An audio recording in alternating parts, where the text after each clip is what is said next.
Hey guys, Mike Lambert, American Closer. It's Wednesday, so it's going to be training day from now on out. I'm going to go ahead and start doing training on Wednesdays on how to overcome certain objections to help you make more money.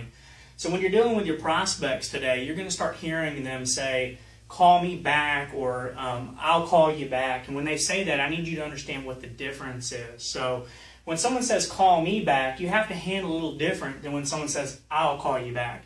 So bottom line is you have to set the ground rules always. So when you set up ground rules for each one, you got to make sure that you stick with them. You have to make sure they understand that you're not playing around and you're not going to be, accepting any, bull crap from them. So when you call them back. So when the prospect says call me back, you have to say things like, okay, I have no problem. What time do you want me to call you back? If the guy says call me back at 3 o'clock, you say, hey, great, I appreciate that. And you have to say something like this. What do you exactly want to get accomplished when I call you back at 3 o'clock?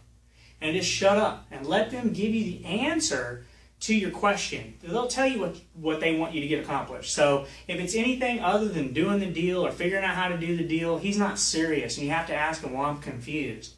I expected when I call you back at 3 o'clock for me to explain exactly what I do and how I do it. And what the price is, and I expect you to give me an honest answer to, whether or not you're going to buy from me, where it fits in your budget, and how we're going to make this thing happen or not. See, and that's the difference between, a semi-pro and a pro. You want to know exactly what you're coming into. You don't want to call back at 3 just to, ask how, his dogs are doing and things of that nature. There's going to be time for that, but you got to set the ground rules up, because if you don't set the ground rules up, and you call him back, he's going to be talking about stuff to push you off and brush you off. So that's the call me back. Now you have the I'll call you back. See, when a guy tells you he's going to call you back, most of the time you're never going to get a phone call back from him. He's so busy throughout the day, he's running a company, whatever. He doesn't have time for you, and that's what makes it tough on a sales rep to make a deal happen. So what you have to do when he says I will call you back, you have to say, listen, I have no problem with that. If I don't hear back from you, when do you want me to try you back? And when you ask that question, you're putting him in a position to answer a question for what time you can call him back if he doesn't call you back, because we all know right now, he isn't going to call you back. So you say, hey, listen, I have no problem with that, but what time, if I don't hear from you, what time do you want me to call you back?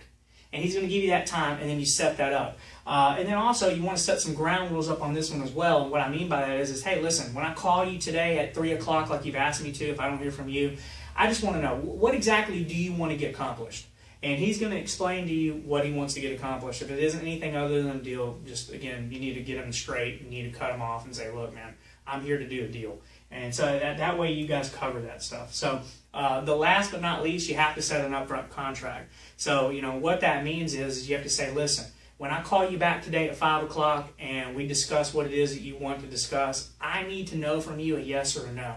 I need to know, do you want to do the deal or do you not want to deal? And if you don't want to do the deal, I'd rather hear you tell me that than to tell me that you want to think about it, you're not interested, or that you just want to push me off. I'd rather hear the not interested. So again, the faster you can get the no's out of the way, you can get to the guy that's serious. Now, what I talk about and what I bring in training are things that are bold. You have to be bold. You have to be able to step up and say the things that nobody else will say, so that way you can get and make the money that nobody else can make, because you're the bold one. So again, everything I teach and everything I do is all from the heart. It's all real, because it is the real deal. It's all next level. It's all leveling up. You have to do something different.